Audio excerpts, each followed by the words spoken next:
Welcome back to the Girl Cave and welcome back to Tool Time Tuesday. This month we're looking at embossing folders. I do not have a lot of embossing folders because it's not something that I gravitate towards. I tend to scrap a lot of masculine pages, so the stars work for me, Swiss dots work for everything. These two were the very first two embossing folders that I purchased, and I don't even know why. Okay, so this one has the hexagons. It's okay. It's okay, and it works well for masculine pages. This one I purchased because I love dandelions, but I don't know. I don't know how to use it for scrapbooking. Like, I think it's more for like card making, but you know, live and learn. Then this one and this one, I think I got from the dollar section at Joann's, which is not really a dollar. You know, the cheap section. This one is pretty. So I purchased those to give some texture to photo mats. I thought that was appropriate. I have another one that's great for masculine pages. It has gears. And then this one, these three, I got 3 at Crops. This one is numbers, but it is a Christmas one, so it has ornaments. But it's okay, I like it. This one has letters, and I really like this one. I'm looking forward to using it for school pages. And then I have a basket weave, which is a great background for matting or pieces that you tuck. So the reason why I like them is because I have a lot of solid cardstock. And the backgrounds, the busy backgrounds, look amazing on solid cardstock. Not to say that you cannot use these on pattern paper, which is what I've done today.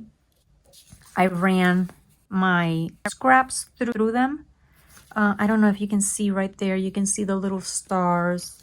And then I ran this one here. And I love how it looks on this one right there. You can see it just a little bit more than this pattern paper because this one is a little bit busier. So you see how if your paper is solid, you can really see the embossing. If your pattern is not too busy, you could probably see it, but if it's super busy like this one, you can barely see it. So that's all I have to say about embossing folders. I'm not an expert and I don't pretend to be. For today's layout, I'm actually going to be following sketch number 1 of the 30 Days of Sketches, series 12.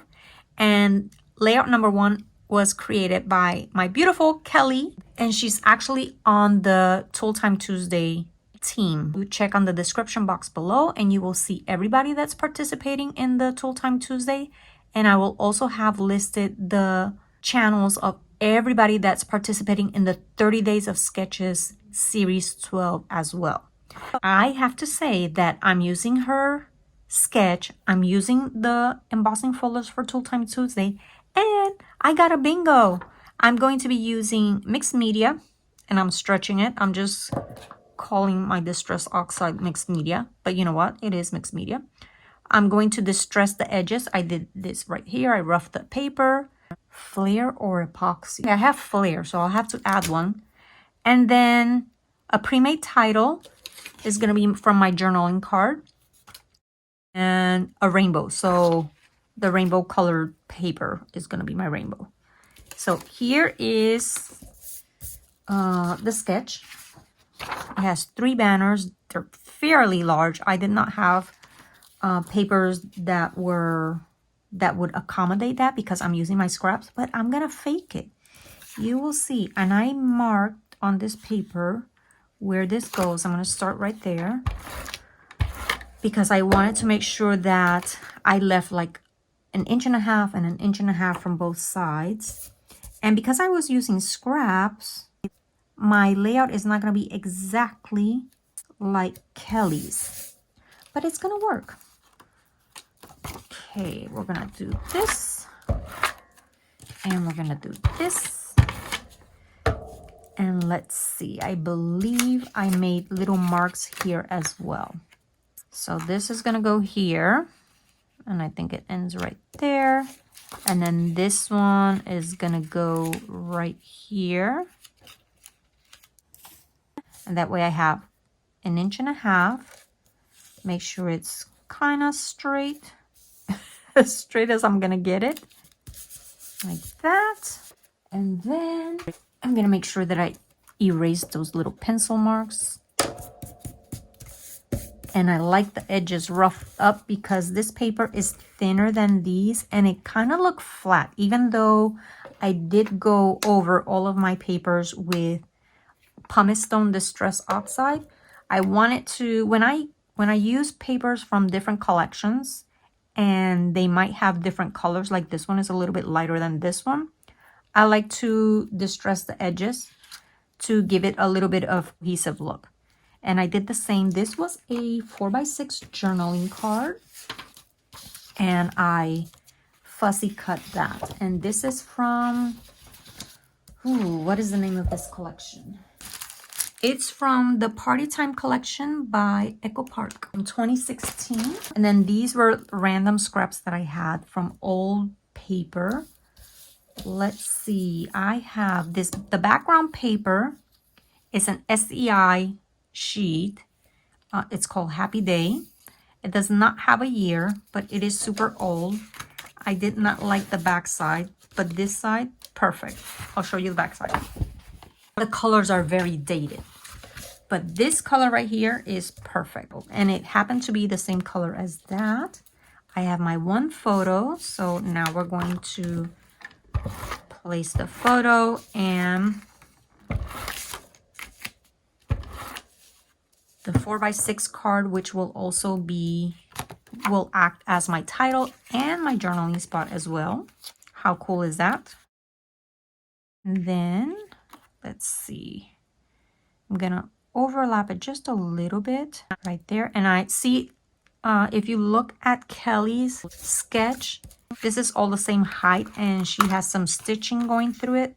But I like the different levels because, again, I'm using scraps, so I did not have paper that were 10 inches long. I just did not have that. I like it like that. So I'll do my journaling here and the date. My boys were, the little one was turning 8 and then the oldest one was turning 11. And my parents were there for the birthday party. Since I'm not going to do any stitching, I'm going to use this little sticker from Stickabilities and I'm going to place it right there. So I'm going to add a little bit of liquid adhesive because puffies need a little bit more attention in my experience. So we're going to do that. And rainbow colors right there. And then I have to use Flair if I want to get that bingo. So let's see what I have. Put it right here. And then I'm going to place this on it. But I'm going to cut that little part off. Like the speech bubble section. Yeah, there we go. And then I can place it on this. So that would work. Let's see. I mean, that orange works too. What about the yellow? The yellow's a different shade. So the orange works and the blue works. I'll keep blue. I'll do the blue. Put some liquid here.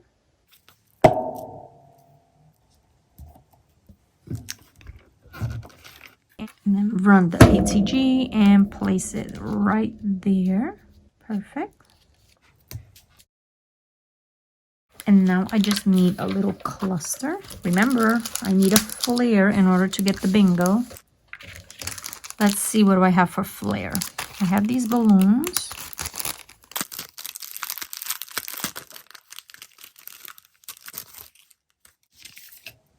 Something here and something here. I do like this.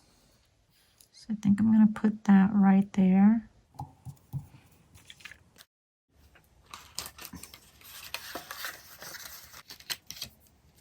And then I need something here. Gotta use a flare. Gonna use that right here.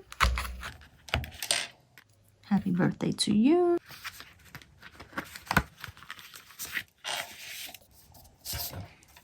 And we'll put the balloons over here.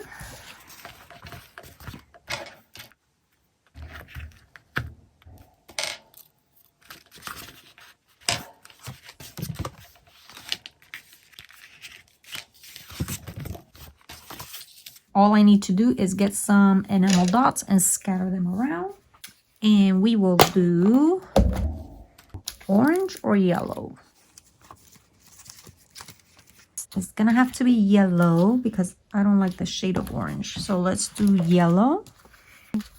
I'm gonna do one there.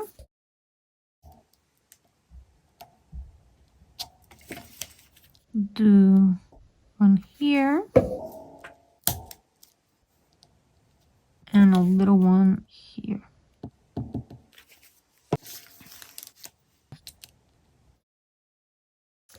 And then we'll do some here. Oh, there's not gonna show there. These are not going to show on this paper, I don't think. What other color do I have? I have a lot of green here and I need more green. So we will do which shade of green? This one, perfect. And we'll do 1, 2, 3. 1, 2, and 3.